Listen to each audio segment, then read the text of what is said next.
Bismillahirrahmanirrahim. Assalamualaikum warahmatullahi wabarakatuh.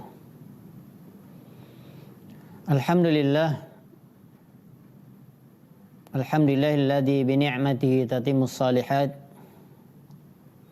Asyhadu an la ilaha illallah wahdahu la syarikalah. Wa asyhadu anna Muhammadan abduhu wa rasuluh. Ya ayyuhalladzina amanu taqullaha haqqa tuqatih wa la tamutunna illa wa antum muslimun. Amma ba'du fa inna asdaqal hadithi kitabullah wa khairul huda hadi Muhammadin sallallahu alaihi wa ala alihi wa sallam. Wa syarrul umuri muhdatsatuha fa inna kulla muhdatsatin bid'ah wa kulla bid'atin dhalalah wa kulla dhalalatin finnar. Ma'asyiral muslimin wal muslimat, pemirsa Asl TV di mana saja berada, hafizakumullah wa ra'akum. Kita bersyukur kepada Allah Jalla fi'ula pada petang Selasa pada hari ini tanggal 3 Agustus 2021, dan kita tentunya sudah dekat akan masuk pada minggu atau pekan ini setelah ini, yaitu bulan Muharram, yaitu bulan yang dimuliakan Allah Subhanahu wa taala. Selalulah kita bersyukur kepada Allah Jalla fi'ula dalam setiap keadaan kita. Ketika kita ditimpa musibah, diuji oleh Allah Subhanahu wa taala, maka kita mengucapkan alhamdulillah ala kulli hal. Segala puji tetap adalah milik Allah Subhanahu wa taala dalam keadaan apapun yang kita dapatkan dari cobaan Allah. Apalagi kita mendapatkan nikmat Allah Subhanahu wa taala, seharusnya kita semakin bersyukur kepada Allah tabaraka wa ta'ala dengan mengucapkan alhamdulillahilladzi bi ni'matihi tatimmus shalihat. Dengan kita puji Allah Subhanahu wa ta'ala, berarti kita menyadari sesungguhnya nikmat atau belah dari Allah Subhanahu wa ta'ala. Kaum muslimin dan muslimat, pemirsa Asl TV di mana saja berada, hafizakumullah. Kita akan melanjutkan bahasa manhaj ahli sunnah fi tauhidil ummah. Bagaimana metode yang tepat dan benar dari ahli sunnah wal jamaah, dari ahlu sunnah, pengikut sunnah Nabi SAW wal jamaah, dan mengikuti jamaah para sahabat fi tauhidil ummah, di dalam menyatukan kaum muslimin di mana saja berada di bumi Allah. Dan kita mengangkat tema ini dan mempelajarinya dari salah satu tulisan juga dari Fadilatul Syekh Abdul Razak bin Abdul Muhsin hafizahumullahu ta'ala, dan beliau sebagaimana yang telah kita jelaskan pada pertemuan kita di awal, yaitu membawa firman Allah Subhanahu wa taala di dalam surat Ar-Rum ayat 30, 31 dan 32. Bahasan kita jalan keluar, metode atau al-ilaj, bagaimana kita menyembuhkan penyakit dari penyakit umat yang mereka tidak bersatu. Padahal Allah Subhanahu wa taala dan Rasulnya memerintahkan seluruh kita bersatu supaya Allah Subhanahu wa taala memberikan kekuatan kepada kaum muslimin, supaya juga Allah Subhanahu wa taala memberikan rahmatnya kepada kita semua. Dan telah kita sampai kepada al-hillus sadis, yaitu Cara yang keenam diambil dari surat di akhirnya, yaitu dari ayat 21, wala takunu minal musyrikin. Janganlah kamu menjadi orang-orang musyrik. Apa yang dikatakan musyrik? Yaitu orang-orang yang menyekutukan Allah, yang menjadikan bagi Allah ada tandingan yang lain, menjadikan Al-Khaliq ada tandingan dari makhluk. Padahal Allah Subhanahu wa taala Al-Khaliq, dialah satu-satunya, dan adapun makhluk banyak sekali. Oleh sebab itu, jalan keluar dari masalah ini harus kita tempuh, harus kita lakukan bersama, wahai kaum muslimin dan muslimat. Jadilah kita orang-orang yang tidak melakukan kesyirikan. Dalam arti yang lain adalah kita orang-orang yang bertauhid. Jadilah kita kaum muslimin, kaum mukminin yang mentauhidkan Allah Subhanahu wa taala, mengesahkan Allah. Baik di dalam rububiyah Allah, tidak ada yang menciptakan, menghidupkan, mematikan, mengatur alam semesta ini, memberikan jalan keluar dari masalah dan yang lainnya kecuali Allah Subhanahu wa taala. Bukan otak kita. Ya, bukan kepintaran kita, bukan keahlian kita, tetapi Allah Subhanahu wa taala. Kita esahkan Allah dalam perbuatannya.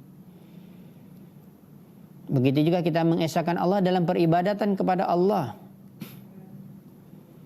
Jangan sampai ada di antara kita kaum muslimin yang masih memberikan ibadahnya kepada selain Allah. Ibadah dalam arti yang luas. Rasa takutnya, harapnya, ya,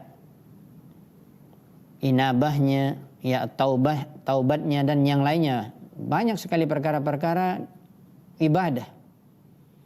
Dan kita mesti selalu memperbaiki diri kita. Kita belajar akidah, kita belajar tauhid sebagaimana yang selalu kita sampaikan, kita belajar sampai mati.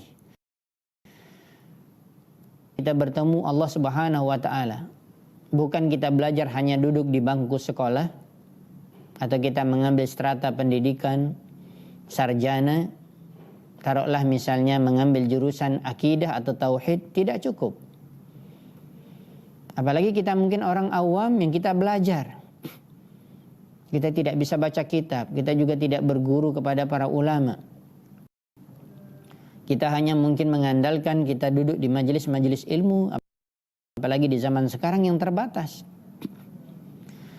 Maka jangan sampai kita berhenti dalam menuntut ilmu akidah, tauhid, khususnya dalam perkara tauhid al-ubudiyah atau tauhid uluhiyah, bagaimana kita memberikan seluruh penghambaan kita, uluhiyah kita, ubudiyah kita hanya kepada Allah Subhanahu wa taala.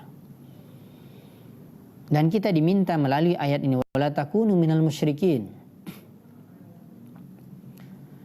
Apabila masih ada di tengah kaum muslimin, di antara kelompok kaum muslimin atau organisasi Islam masih ada mereka memiliki amalan-amalan kesyirikan, lawan daripada tauhid, maka ini akan menghambat mereka untuk menyatukan kaum muslimin. Jadi sebenarnya kalau kita berpikir, wahai kaum muslimin, kadang-kadang kita tidak sadar, kita sebenarnya menghadapi masalah problem, apalagi berkaitan dengan kita kaum muslimin yang besar di dunia ini, sebenarnya kepada diri kita sendiri kaum muslimin. Makanya kita harus selalu belajar agama Islam. Kita selalu harus introspeksi diri, memperbaiki diri. Tidak ada ini yang tidak memiliki kesalahan, pasti ada kesalahan. Oleh sebab itu tentunya kita harus merubahnya. Kita harus memperbaiki diri kita. Kita harus menerima nasihat dari orang-orang yang memberikan nasihat kepada kita karena Allah. Dan mereka menyampaikan kepada kita dalil dari Al-Quranul Karim, dari hadis-hadis Nabi SAW, penjelasan para ulama atau para sahabat dan para ulama Ahlus Sunnah wal Jamaah. Cukuplah itu menjadi nasihat kepada kita semua untuk kita berada di atas tauhid dan kita menjauhi kesyirikan. Wala takunu minal musyrikin. Dan ini sudah kita ambil beberapa penjelasan. Dan masih ada penjelasan yang berikutnya yang kita akan sambung pada pertemuan kita pada sore hari ini. Akhir dari bahasan kita adalah beliau Fadilatul Syekh Abdul Razak hafizahullah taala mengatakan ada di antara orang-orang yang menyandarkan dirinya kepada Islam, al-muntasibuna ilal Islam. Bahkan jumlah mereka sangat banyak di dunia ini. Bahkan kita katakan persentase kaum muslimin yang dikatakan Islam dibandingkan dengan agama yang lain yang mungkin banyak nama-nama agama selain Islam, tetapi jumlah mereka tidak sebanyak kaum muslimin yang mereka menyandarkan bahwa mereka Islam. Tetapi sangat disayangkan sekali kata beliau, wahum katsirun, mereka banyak. Mereka tidak mengerti bagaimana mereka menafsirkan dengan tepat kalimat la ilaha illallah, yaitu kalimat tauhid. Sehingga inilah yang menjadi problem yang besar di tengah-tengah kaum muslimin.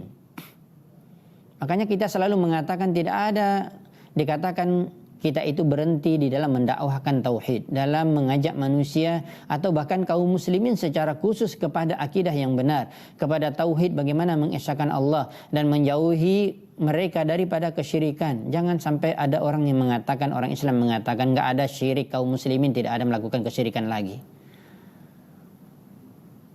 Dan ini tidak benar. Kaum muslimin di dunia ini masih melakukan kesyirikan. Itulah kita menghimbau kepada seluruh kita kaum muslimin dan muslimat untuk kita kembali kepada Allah. Ya, fafirru ilallah. Bahkan Allah Subhanahu wa taala mengatakan berlarilah kamu secepatnya. Seperti kamu misalnya dikejar oleh binatang buas, bagaimana kamu berlari ingin menyelamatkan diri. Fafirru ilallah. Selamatkan dirimu kepada Allah Subhanahu wa taala, tauhidkan Allah.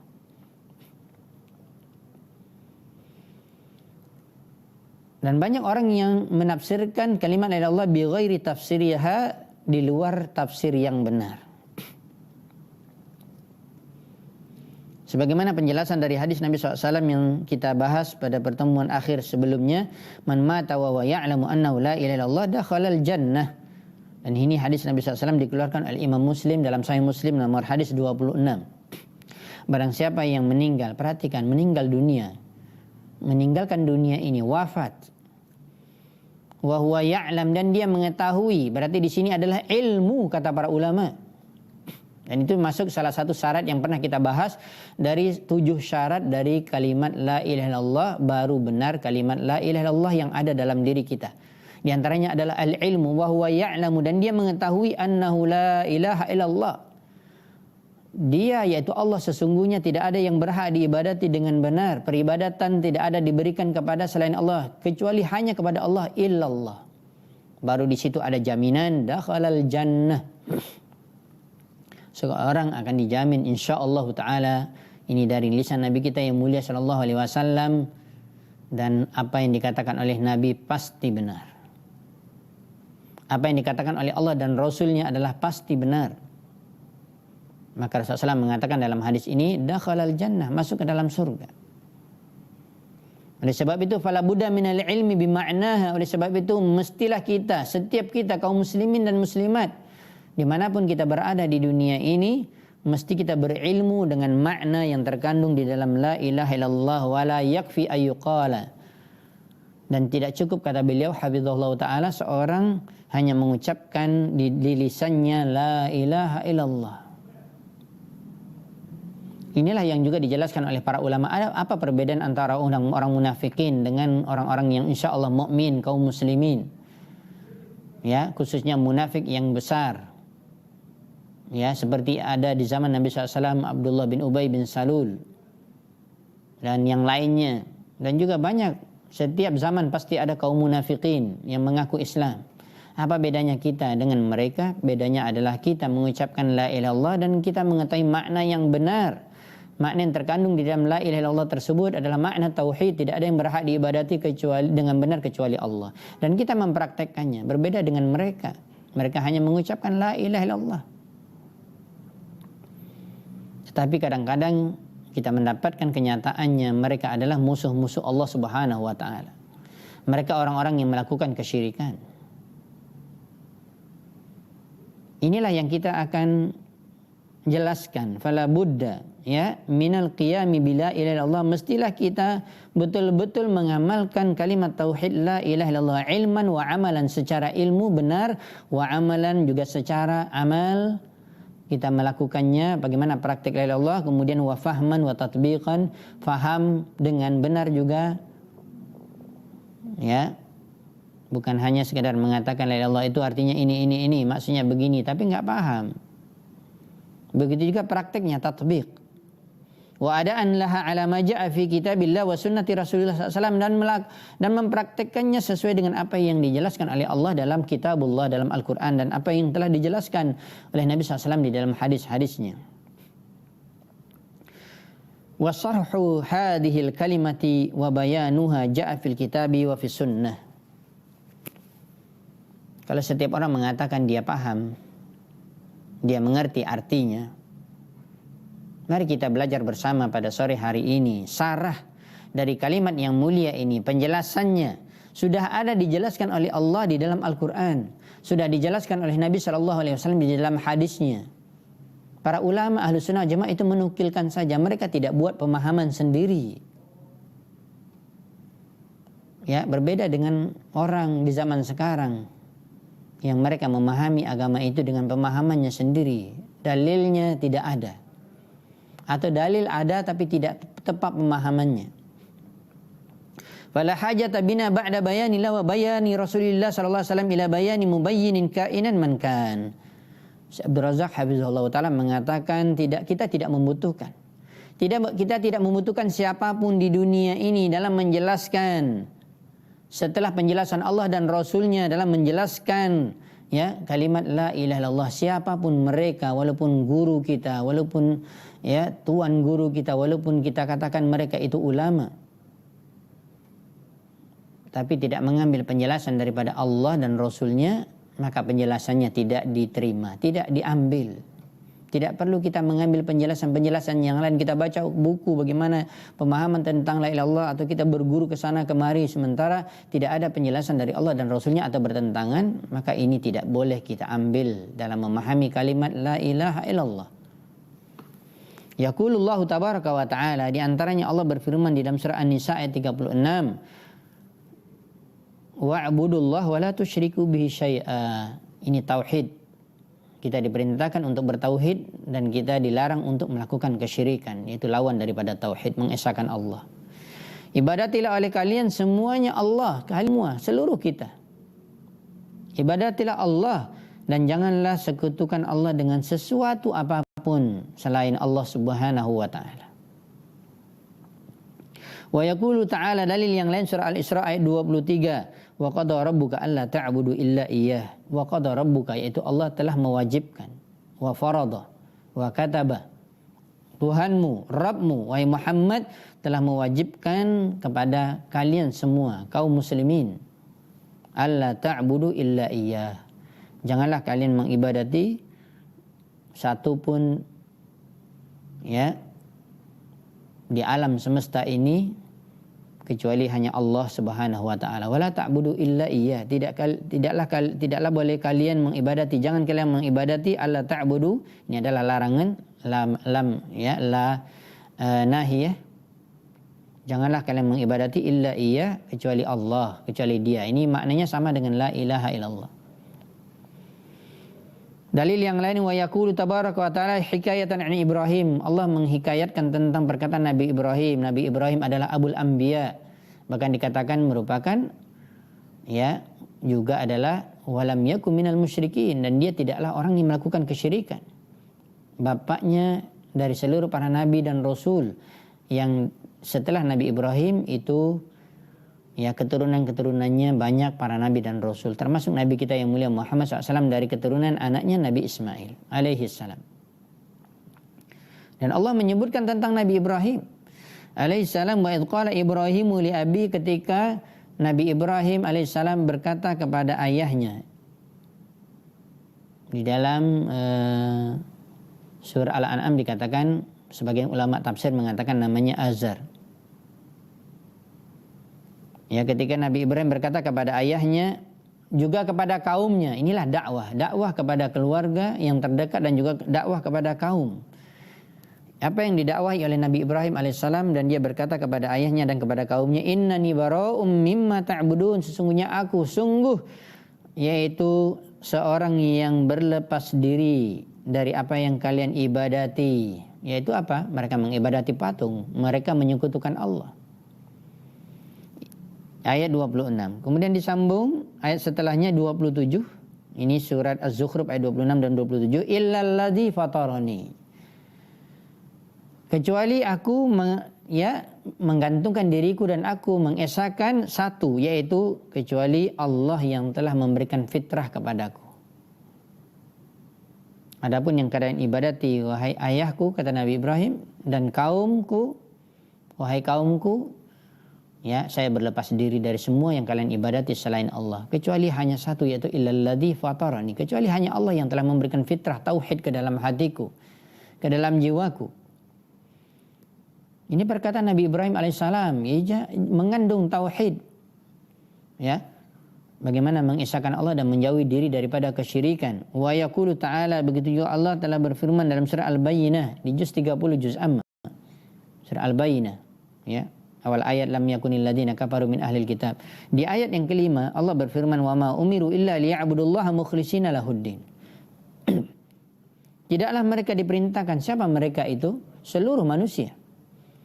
Apalagi orang-orang yang menyekutukan Allah, diingatkan oleh Allah wa ma umiru, tidaklah mereka diperintahkan illa liya'budullah, kecuali mereka hanya wajib mengibadati Allah saja, mukhlishina lahuddin, secara murni ikhlas untuk agama Allah Subhanahu wa taala.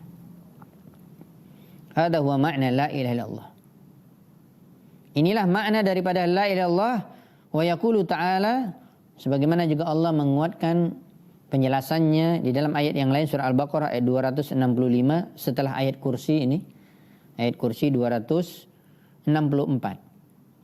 Ya, ayat 265, "Faman yakfur bit-taghut wa yu'min billah faqad istamsaka bil urwatil wuthqa." Barang siapa yang kufur kepada taghut, itulah yang dikatakan orang yang menyekutukan Allah, termasuk sekutu selain Allah, itu dikatakan taghut. Sebagaimana pernah kita jelaskan, jangan kita memahami taghut sebagaimana sebagian kelompok memahami taghut itu hanya pemerintah, tidak berhukum dengan hukum Allah, sedikit-sedikit taghut, keluar kata-kata taghut.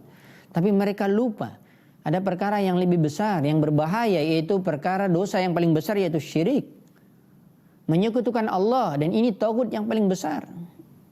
Iblis adalah taghut yang paling besar dan kita harus kufur mengingkarinya. Jangan kita masuk kepada taghut dan jangan kita melakukannya. Dan barang siapa yang kufur kepada taghut wa yu'min billah, dan inilah tauhid. Ya, sebagian para ulama mengatakan kalau dipotong atau dibagi dua, la ilaha illallah itu adalah nafi wal isbat. Ya, la ilaha menidakkan Tuhan atau siapapun di alam semesta ini, ya, selain Allah ditiadakan. Tidak diibadati, tidak bergantung kita kepadanya. Tidak bisa memberikan manfaat dan mudarat. Illallah, kecuali hanya Allah Subhanahu wa taala yang memiliki kekuasaan tersebut. Hanya satu-satunya Allah. Jadi faman yakfur bitaghut adalah dikatakan la ilaha. Kemudian wa yu'min billah, dan beriman kepada Allah adalah illallah. Itulah kaum mukminin, maka dikatakan wa yu'min billah. Baru benar dikatakan seorang itu beriman. Beriman kepada Allah. Tidak ada yang diibadati dengan benar kecuali Allah. Itulah makna la ilaha illallah. Faqad istamsaka bil urwatil wuthqa. Maka sungguh dia telah berpegang teguh kepada tali Allah yang sangat kuat. Istamsaka bila ilaha illallah. Sebagaimana penjelasan para ulama tafsir Ahlus Sunnah wal Jamaah. Dalam banyak tafsir para ulama salaf, mereka mengatakan faqad istamsaka, di situ adalah istamsaka bila ilallah, itu mereka berpegang teguh kepada kalimat la ilaha illallah. Wa qala wa may yuslim wajhahu ilallah wa huwa muhsinun faqad istamsaka bil urwatil wuthqa. Ada juga kata-kata al urwatul wuthqa, berpegang teguh, istamsaka bil urwatil wuthqa, di dalam ayat yang lain surat Luqman ayat 22. Yang tadi surah Al-Baqarah ayat 265. Kemudian ada kemiripan faqad istamsaka bil urwatil wuthqa dalam surat Luqman ayat 22. Barang siapa yang menyerahkan wajahnya sepenuhnya ilallah, kepada Allah, itulah dikatakan para ulama tauhid. Wa may yuslim wajhahu ilallah. Saya ingin memberikan penjelasan sedikit. Di dalam juga penjelasan para ulama wa huwa muhsin. Di sini ada dua, wa may yuslim wajhahu ilallah, barang siapa yang menyerahkan sepenuhnya wajahnya kepada Allah, itulah seorang yang bertauhid la ilaha illallah. Betul-betul dia bersyahadat la ilaha illallah. Kemudian wahwa muhsin, dan dia melakukan kebaikan. Para ulama menjelaskan wahwa muhsinin ini adalah, wahwa muhsinun adalah betul-betul mengikuti seluruh perkara agama, mengikuti Rasulullah sallallahu alaihi wasallam, baru dikatakan seorang itu muhsin. Inilah yang selalu kita katakan. Kita berpegang teguh kepada Al-Quran dan Sunnah tidak bisa dipisahkan. Kita mengamalkan perintah Allah, mengikuti Rasulullah SAW di dalam beribadah.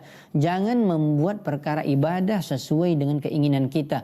Memahami agama ini sesuai dengan pemahaman kita masing-masing. Memahami la ilaha illallah dan mempraktekannya sesuai dengan kelompok kita masing-masing tidak bisa. Maka keluar dari pemahaman ayat ini.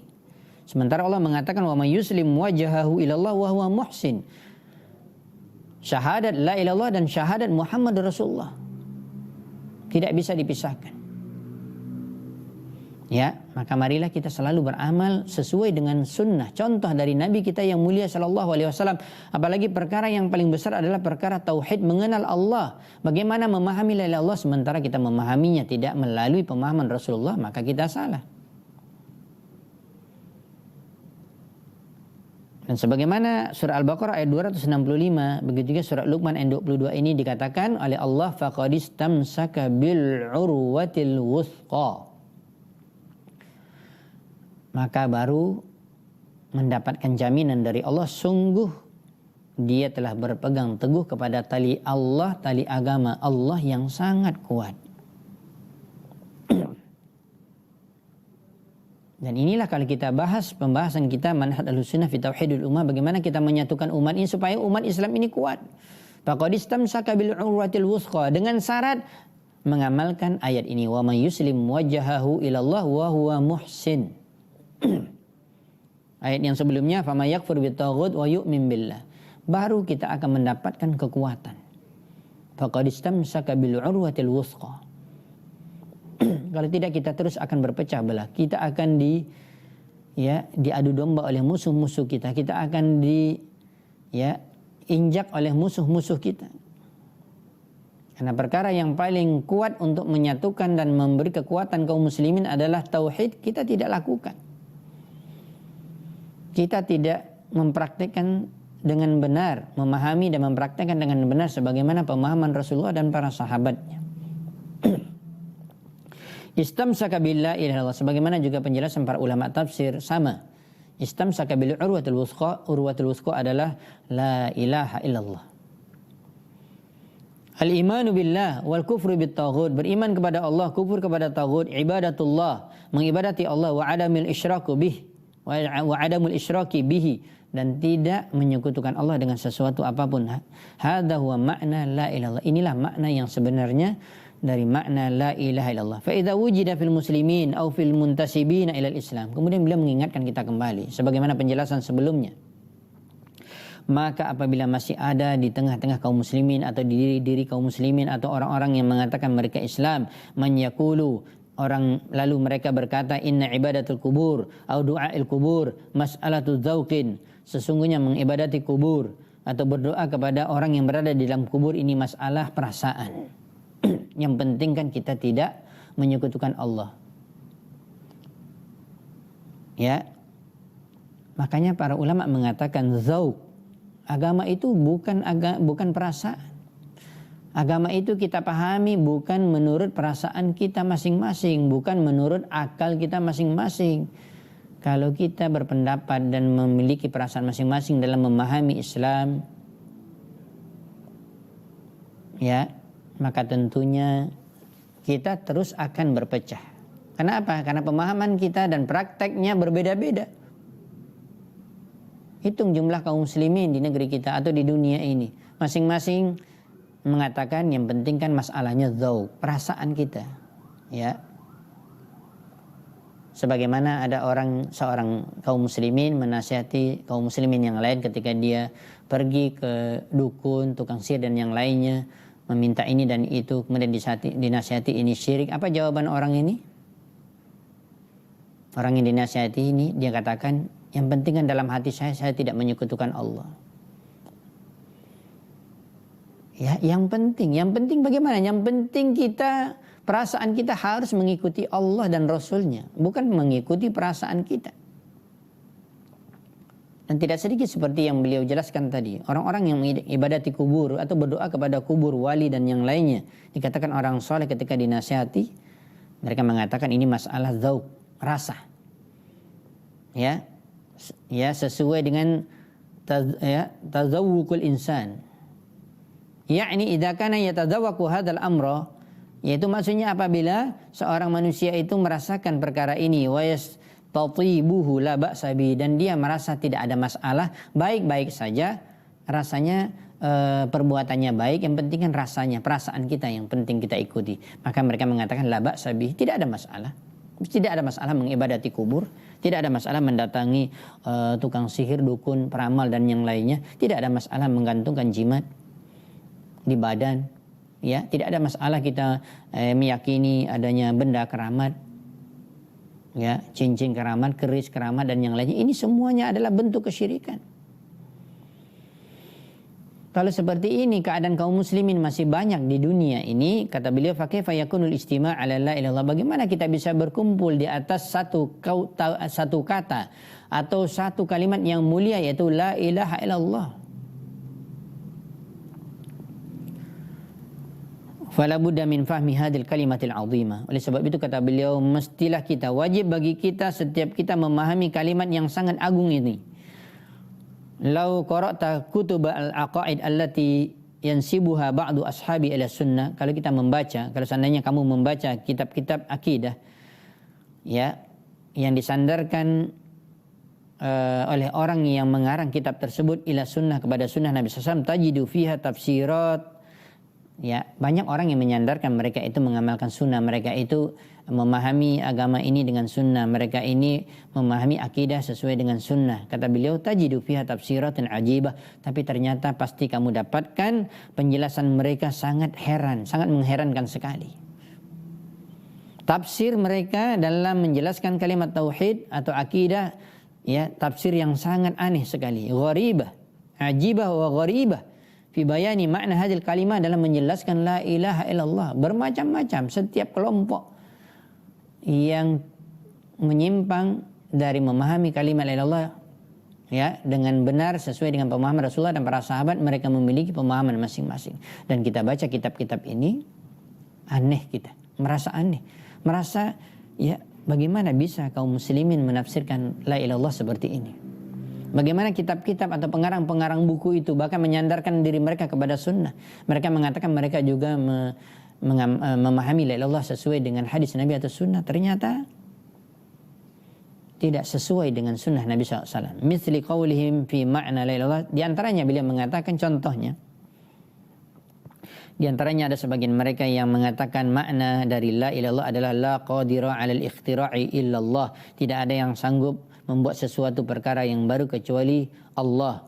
Atau yang lainnya diartikan la ilaha illallah la ghaniyya binafsihi amman siwahu illallah. Tidak ada yang ghinan binafsihi, yang dia, ya, menyendiri, ya, atau dia merasa tidak membutuhkan siapapun kecuali hanya kepada Allah. Atau la rabba illallah, tidak ada yang tidak ada Tuhan atau yang menciptakan, menghidupkan, mematikan kecuali Allah. Ya, maka ini salah, karena ini mereka menafsirkan atau mengartikan la ilaha illallah dengan tauhid rububiyah. Sementara la ilaha illallah itu dari kata-kata la ilaha, ilah itu uluhiyah, uluhiyah itu adalah tauhid uluhiyah, tauhid ubudiyah. Jadi tidak tepat diartikan dengan uluhiyah la ilaha illallah itu dengan rububiyah.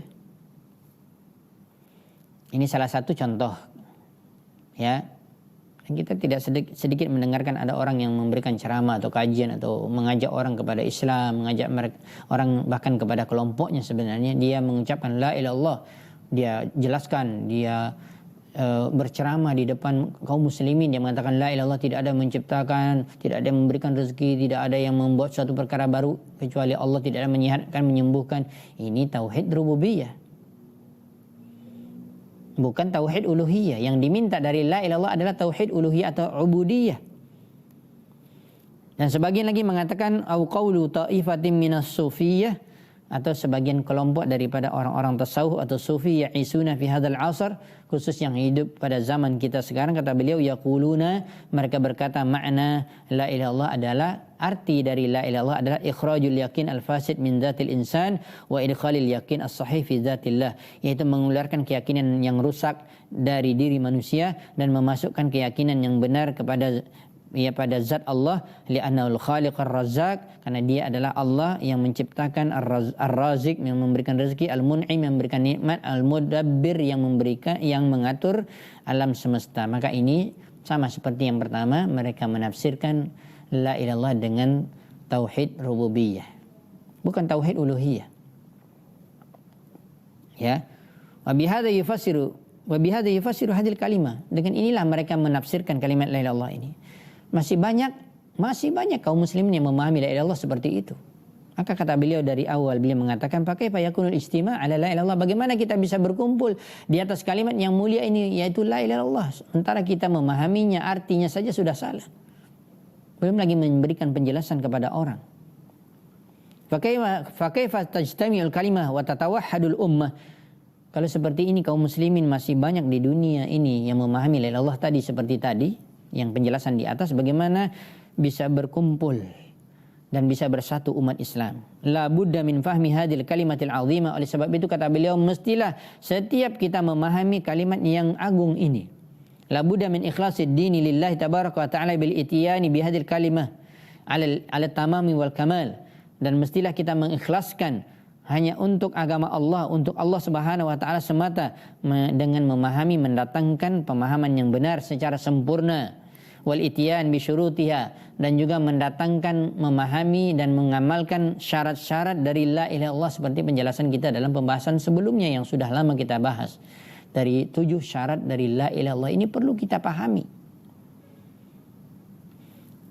Wa dhawabitiha allati ja'at fi kitabillah wa sunnati rasulih sallallahu alaihi salatu wasallam, dan semuanya kata beliau syaratnya ya, dan dhawabitnya, kaedah-kaedahnya itu semuanya sudah dijelaskan di dalam Al-Quran dan sunnah Rasulullah SAW sebagaimana penjelasan beliau di awal kita jelaskan tadi.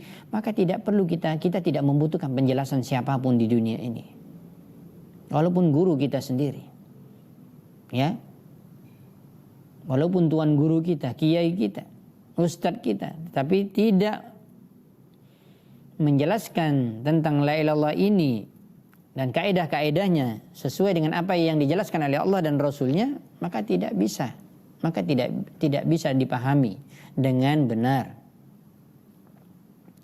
Laqad i'tana ulama'u ahli sunnah. Kemudian beliau memberikan penjelasan yang lain. Sesungguhnya para ulama ahlu sunnah ya sudah memberikan perhatian yang besar, rahimahumullah, wa ajzala lahumul masubah, dan mudah-mudahan Allah SWT memberikan pahala yang besar kepada mereka, inayatan balighah ya, betul-betul perhatian yang sangat besar, bijam'i kalimatil muslimin, bagaimana bisa mengumpulkan kaum muslimin, menyatukan ya kata dari kata-kata atau dari kalimat kaum muslimin.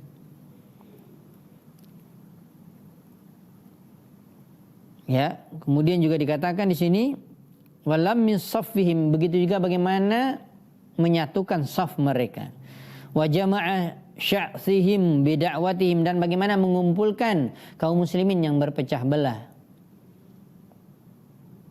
yang mereka tidak bersatu, bida'watihim as-sadiqati, dengan dakwah para ulama tersebut, baik dengan lisan mereka dan juga yang mereka tinggalkan dari kitab-kitab yang mereka karang dan sampai sekarang masih ada ulama-ulama yang telah wafat, as-sabiqun, yang telah mendahului kita. Mereka sudah mengumpulkan dengan ya tulisan-tulisan mereka, bahkan perhatian mereka dikatakan di sini inayatan balighah.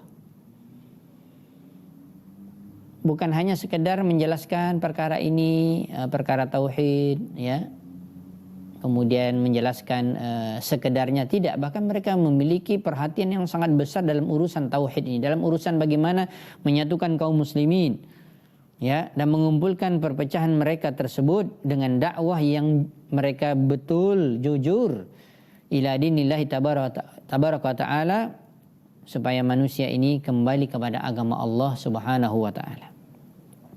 Wa allaful kutubal katsira, mereka bahkan mengarang kitab-kitab yang sangat banyak sekali. Wal muallafatil adidah fi bayanil aqidah sahihah, karangan yang sangat banyak sekali dalam menjelaskan akidah sahihah, akidah yang benar. Wa raddi ma khalafaha, bahkan membantah orang-orang yang menyelisih pemahaman yang benar dari pemahaman la ilaha illallah tersebut, dari akidah-akidah yang sahih.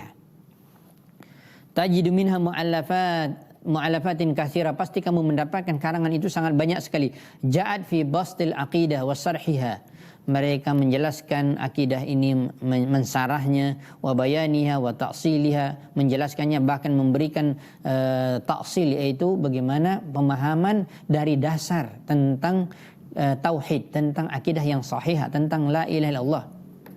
Wa dzikri adillatiha, dan mereka, kalau kita baca kitab-kitab para ulama salaf, ulama Ahlussunnah wal Jamaah, dan mereka betul-betul menyebutkan dalil yang sangat banyak sekali min kitabillah wa sunnati rasulih sallallahu alaihi salatu wasallam, dari kitab-kitab Allah, dari kitab Allah yaitu Al-Qur'an, dan juga dari hadis Nabi sallallahu alaihi wasallam. Wa tajidu aidan muallafatin katsirah, bahkan kita juga mendapatkan karangan-karangan yang juga sangat banyak. Lahum bir raddi ala ma khalafa hadil aqidah wa naqadha, mereka juga para ulama melalui karangan mereka membantah orang-orang yang menyelisih akidah yang benar ini, orang-orang yang menentang akidah yang benar.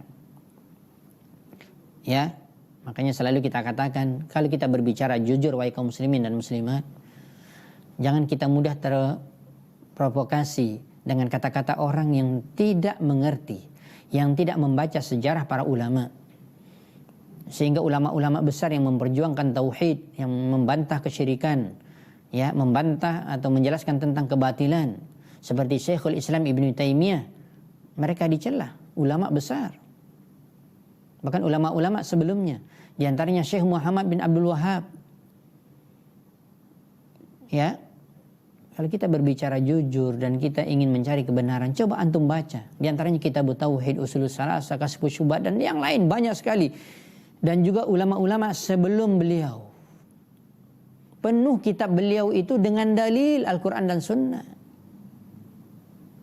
Berbeda dengan orang-orang yang menjelaskan tauhid atau akidah, kata mereka menjelaskan tentang bagaimana mengenal Allah, nggak ada dalil sama sekali. Bahkan cerita-cerita, khurafat-khurafat, cerita khayalan, cerita tentang kesaktian gurunya, ini segala macam, karamah, subhanallah. Ya, bagaimana kita bisa memahami dengan benar, kita memahami dengan tepat, sementara kita tidak mengambil dalil Al-Quran, tidak mengambil dalil dari hadis-hadis Nabi SAW yang sahih, maka itulah kita sangat sedih melihat keadaan kaum muslimin, ulama-ulama Ahlussunnah wal Jamaah yang mendakwahkan tauhid, yang mengajak manusia kepada akidah yang benar, akidah sahihah, dan berusaha menjauhkan manusia ini daripada kesyirikan. Itulah yang kita dapatkan malahan dijauhi oleh kebanyakan kaum muslimin. Bukan hanya di negeri kita, bahkan di dunia ini. Dengan gelar-gelar, diantaranya gelar-gelar Wahabi. Syekh Muhammad bin Abdul Wahhab, ya, murid-muridnya dan orang-orang mendakwahi tauhid dikatakan Wahabi. Ini bagaimana? Bagaimana kaum muslimin bisa bersikap seperti itu, bisa memahami, ya, dan dia bisa menuduh para ulama. Mereka pewaris para nabi, penuh kitab mereka dengan dalil Al-Quran dan Sunnah. Sementara di seberang orang-orang yang mencela mereka para ulama tersebut, kita baca kitab mereka tidak ada dalilnya. Mana yang lebih benar? Mari kita membuka diri kita dan hati kita wahai kaum muslimin. Bahkan kita mengatakan, taruhlah kamu tidak mau membaca atau alergi dengan istilah Wahabi atau istilahnya Syekh Muhammad bin Abdul Wahhab dan kitab-kitabnya. Baca kitab-kitab para ulama yang lain sebelumnya. Jauh. Banyak sekali menjelaskan tentang akidah. Telah dijelaskan oleh Syekh Abdul Razak. Dan saya pernah menyampaikan bahwa Syekh Abdul Razak, beliau profesor di dalam akidah. Beliau banyak sekali kitab-kitab akidahnya. Bahkan dosen pasca sarjana dalam akidah. Sebelum beliau mengambil pensiun. Beliau banyak kitab-kitabnya di dalam masalah akidah. Dan beliau menyebutkan ini karena beliau sudah baca. Banyak sekali kata beliau. Mu'allafat katsira, bukan satu dua. dari setiap zaman, dari ulama Ahlus Sunnah wal Jamaah, bukan hanya di zaman Syekh Muhammad bin Abdul Wahhab, tapi sebelumnya sampai juga Syekhul Islam Ibnu Taimiyah, dan bahkan sebelum Syekhul Islam Ibnu Taimiyah banyak sekali kitab-kitab akidah yang benar. Tapi ternyata kenapa masih banyak pemahaman kaum muslimin yang salah dalam memahami akidah? Dan beliau melanjutkan, kullu hadza da'watun ila jam'il kalimah wa lam yusaf, dan seluruh para ulama tersebut dari dahulu sampai sekarang, bahkan kitab-kitab mereka tersimpan dan bisa kita baca. Mereka semuanya berdakwah kepada mendakwahi kaum muslimin untuk sama-sama kita berkumpul bersatu di atas kalimat la ilaha illallah, dan kita merapatkan saf kita. Bainama fi fahmi ba'din nas, berbeda dengan pemahaman sebagian manusia, anna man yaruddu ala ahli al-ahwa waz-zaik wa bayani fasadi aqaidihim wa butlani ma hum alaih ya'udunahu mufarriqan li kalimatil muslimin musyattitan li syamlihim. Beliau ingin tadi memberikan penekanan kepada kita, para ulama-ulama Ahlus Sunnah wal Jamaah di sepanjang zaman, bahkan mulai dari zaman tabi'in, generasi terbaik setelah para sahabat dan seterusnya. Kita baca banyak karangan kitab-kitab mereka sampai pada generasi-generasi setiap abad, setiap 100 tahun, sampai di zaman Syekh Muhammad bin Abdul Wahhab pada 1200-an Hijriyah, sampai di zaman sekarang. Ya, mereka bukan hanya menjelaskan tentang tauhid, bagaimana cara mengesahkan Allah dengan benar, bahkan mereka juga membantah kelompok-kelompok yang menyimpang dari pemahaman akidah yang benar. Tapi beliau ingin menasihati melalui tulisan ini, beliau mengatakan pemahaman yang tidak benar dari pemahaman sebagian manusia yang mengatakan bahwa orang-orang yang membantah kelompok-kelompok sesat, menyimpang dan menjelaskan tentang kerusakan akidah mereka, kebatilan dari pemahaman mereka, maka orang yang membantah ini, sebagian manusia mengatakan itulah kaum muslimin, dia itu mengaku kaum muslimin tapi mereka lah sebenarnya mufarriqan li kalimatil muslimin musyattitan li syamlihim, mereka inilah sebenarnya pemecah belah kaum muslimin. Itu yang dapat kita dengar sampai sekarang. Kalau kita sudah berdakwah tauhid, menjelaskan tentang masalah akidah, menjelaskan tentang masalah bahayanya kesyirikan, apa yang kita dapat dari gelar tersebut? Itu kelompok memecah belah umat, memecah persatuan kaum muslimin. Subhanallah. Bagaimana dengan ulama-ulama yang mengarang kitab-kitab tersebut? Berarti semuanya nggak ada lagi ulama Ahlus Sunnah wal Jamaah kecuali mereka memecah belah kaum muslimin. Bahkan kita pernah juga menyampaikan, bahkan secara tidak langsung Anda mengatakan seperti itu. Secara tidak langsung Anda juga mengatakan bahwa Rasulullah SAW juga memecah kaum muslimin. Kenapa? Rasulullah SAW dakwanya dakwah tauhid dan menjelaskan kesyirikan orang-orang kafir Quraisy. Itu yang juga diberikan gelar kepada Nabi. Nabi itu dikatakan memecah belah di antara keluarga, di antara suku, dan itu telah didapati oleh Nabi gelar tersebut, dan ini sunnatullah di zaman sekarang. Para ulama pun mendapatkan gelar tersebut.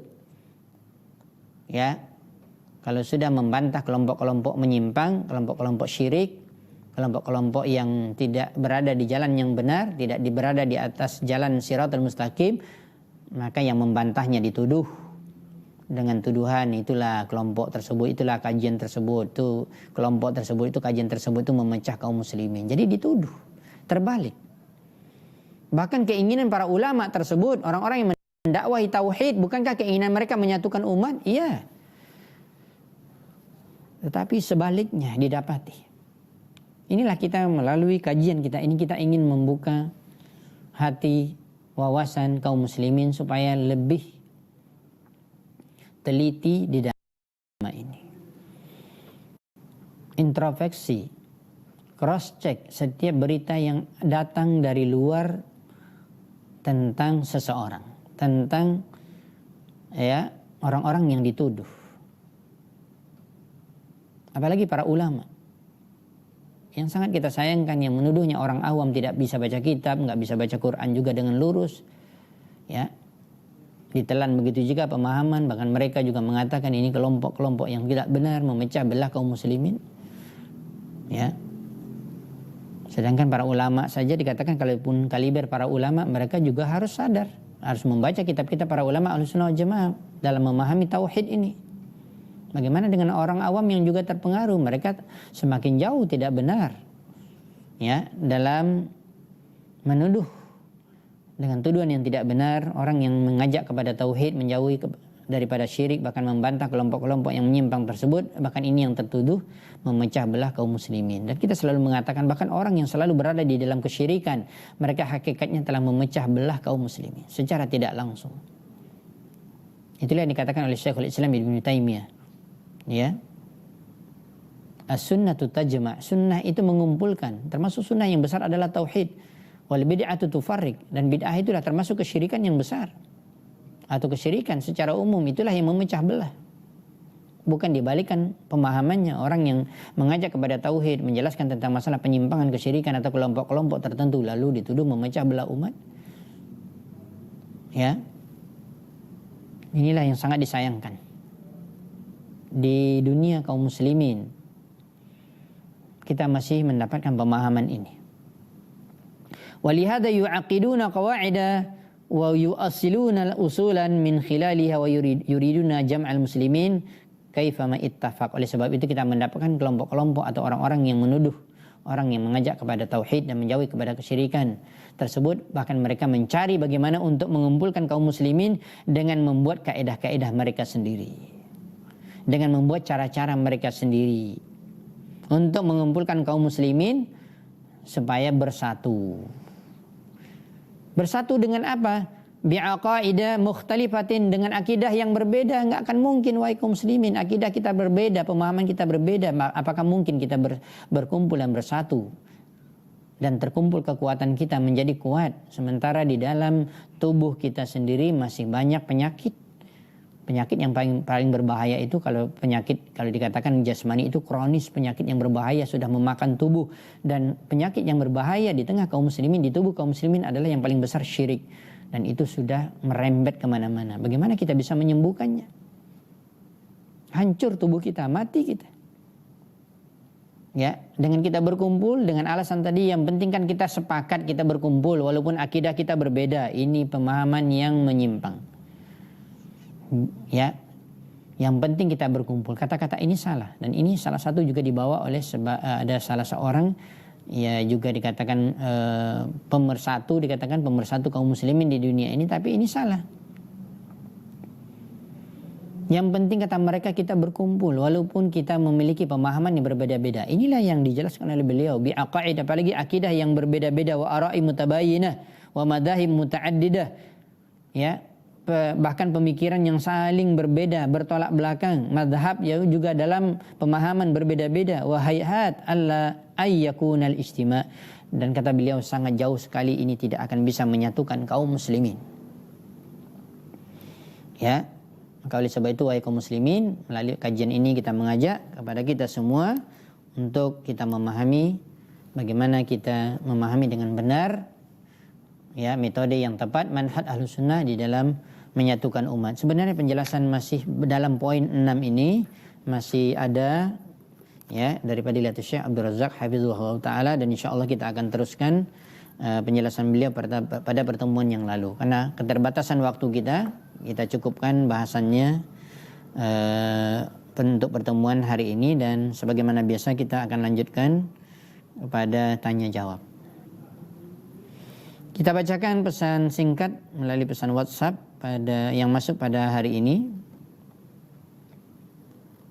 Pertanyaan yang pertama, Ustadz, satu hari yang lalu ada orang yang meminta sumbangan atas nama obat kampung.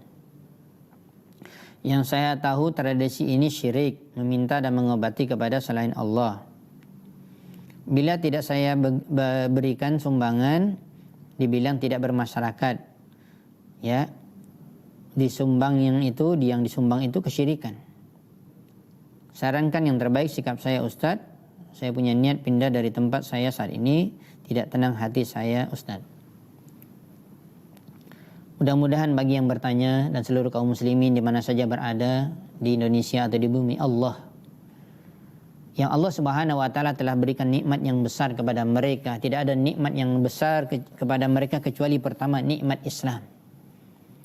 Dan tidak ada nikmat Islam yang lebih besar kecuali mereka mendapatkan nikmat tauhid, mereka mengesahkan Allah dan mereka jauh daripada kesyirikan.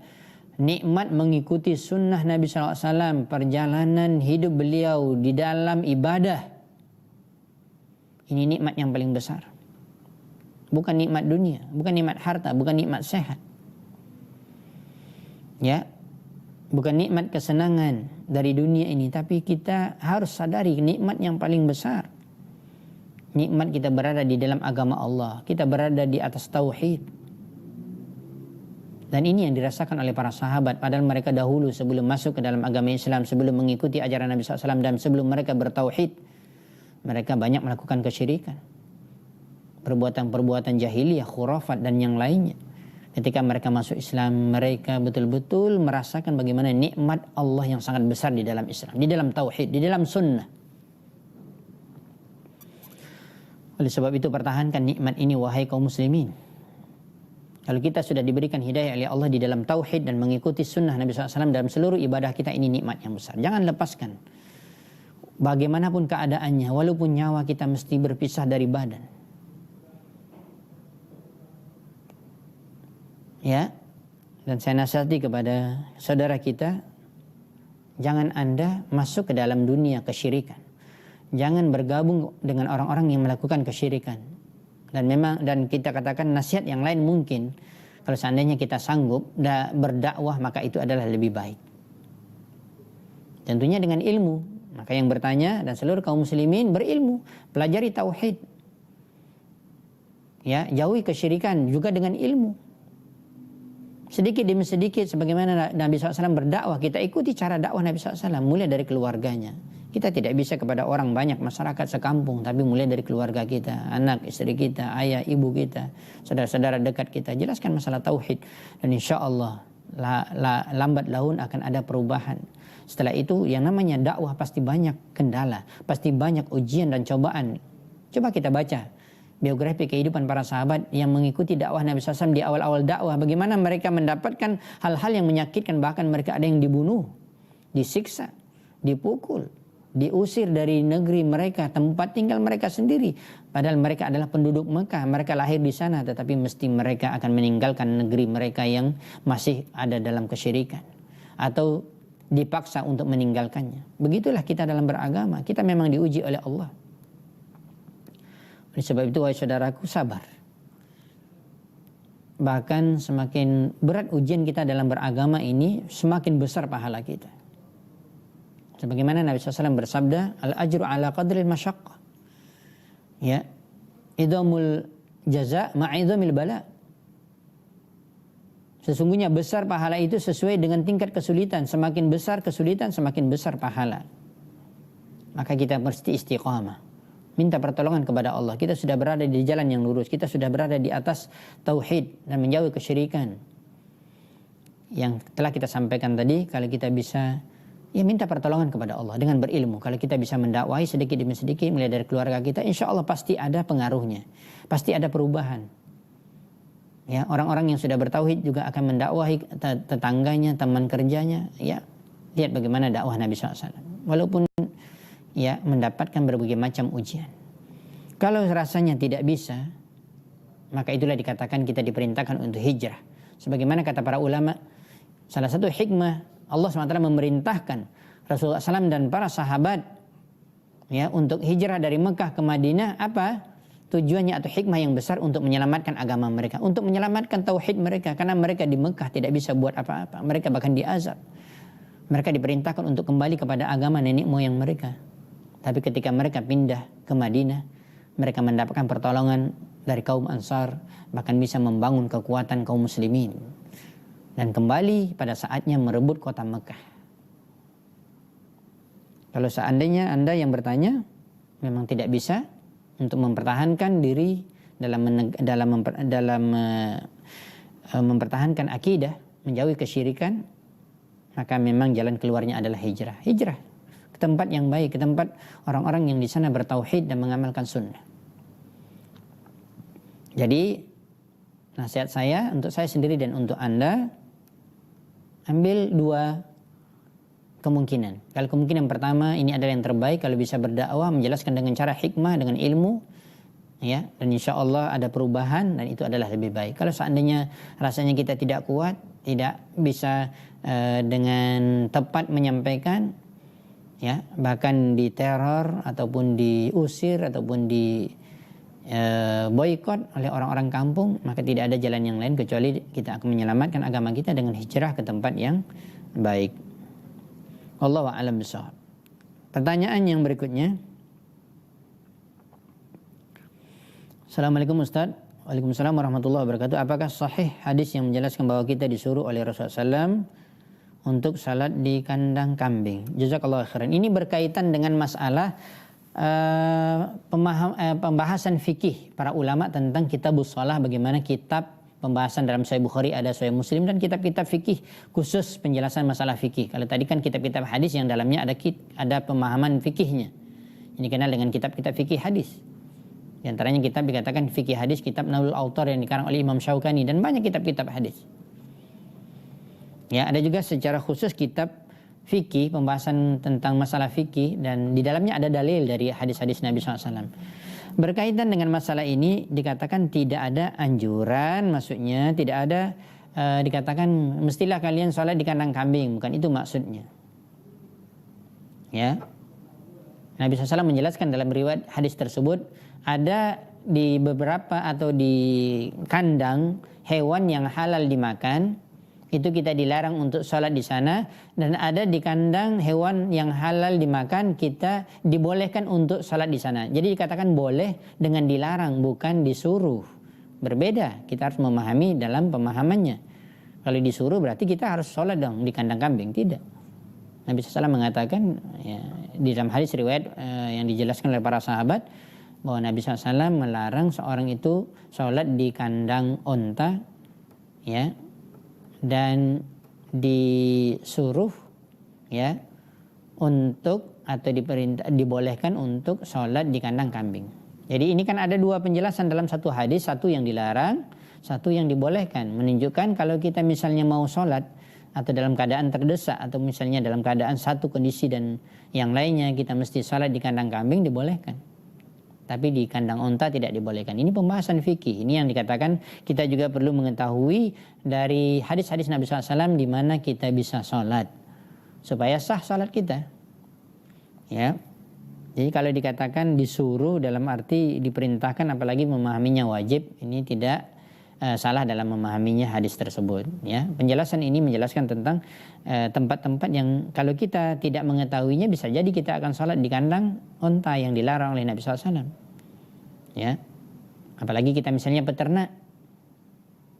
Ya, makanya ini adalah ilmu. Ya, bukan berarti misalnya sekarang kita dalam keadaan tidak punya kandang kambing ataupun misalnya tidak ada kandang unta atau yang lainnya, tiba-tiba kita memahami hadis tersebut disuruh oleh Rasulullah lalu kita salat di kandang kambing, maka ini pemahaman yang salah. Ya, kita harus juga memahami dalam masalah ini juga dengan penjelasan para ulama. Wallahu a'lam bishawab. Pertanyaan yang berikutnya, Assalamualaikum warahmatullahi wabarakatuh. Semoga Ustaz selalu dalam lindungan Allah Subhanahu wa taala. Begitu juga Anda yang bertanya, mudah-mudahan juga selalu dalam lindungan Allah Subhanahu wa taala.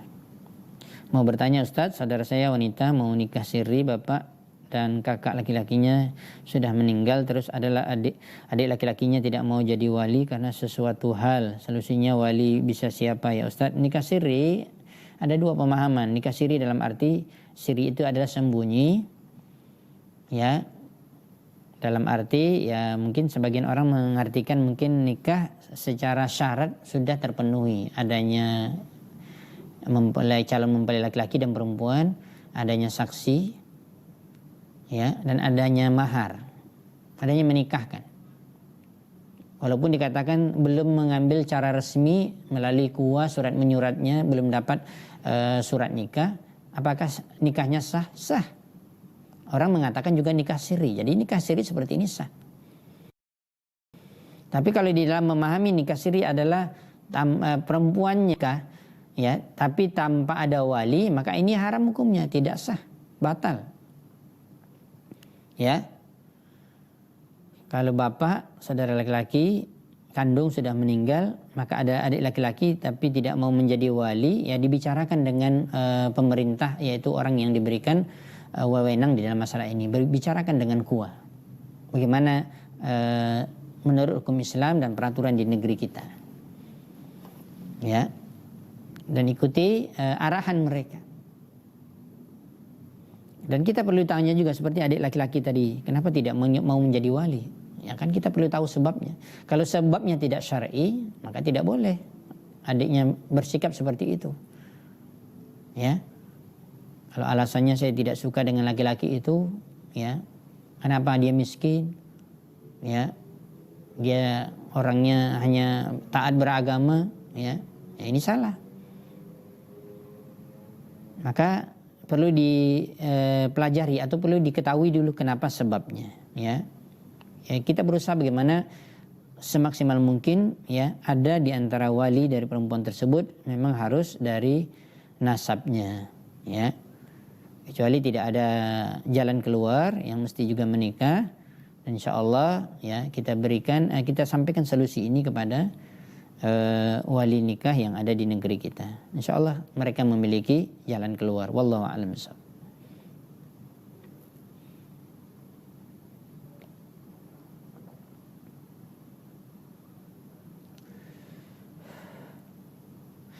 Adapun pertanyaan yang berikutnya saya tidak bisa menjawab, mungkin bisa ditanyakan kepada ustadz yang lain, ya, karena keterbatasan ilmu saya, ya, dan bisa insyaallah ditanyakan kepada para ustadz atau orang-orang yang lebih berilmu yang menguasai dalil Al-Quran dan Sunnah dan juga fatwa-fatwa para ulama. Mudah-mudahan apa yang kita sampaikan pada pertemuan kita sore hari ini bisa dipahami dengan baik, ya, dapat kita amalkan dan kita sampaikan kepada saudara-saudara kita kaum muslimin dan muslimat yang lain. Wallahu a'lam bishawab. Yang benar dari Allah SWT dan Rasulnya, yang salah karena kelemahan ilmu saya, kebodohan saya, dan saya mohon ampun kepada Allah dan mohon maaf kepada seluruh pemirsa yang dirahmati Allah SWT apabila ada kata-kata saya yang tidak tepat pada tempatnya. Wallahu a'lam bishawab. Wa akhiru da'wana anil hamdulillahirabbil alamin. Subhanakallahumma wa bihamdika asyhadu an la ilaha illa anta astaghfiruka wa atubu ilaik.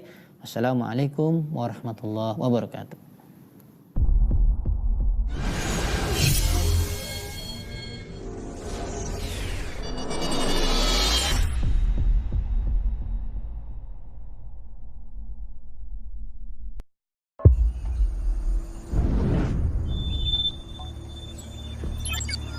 Alhamdulillahirabbil alamin wassalatu wassalamu ala asyrafil anbiya'i wal mursalin wa ala alihi wa sahbihi ajmain.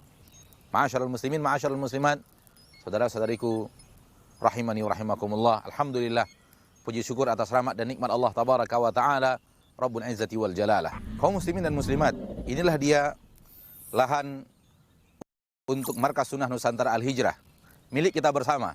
Kami hanya memberikan amanah untuk menjalankan roda dakwah di atas lahan ini.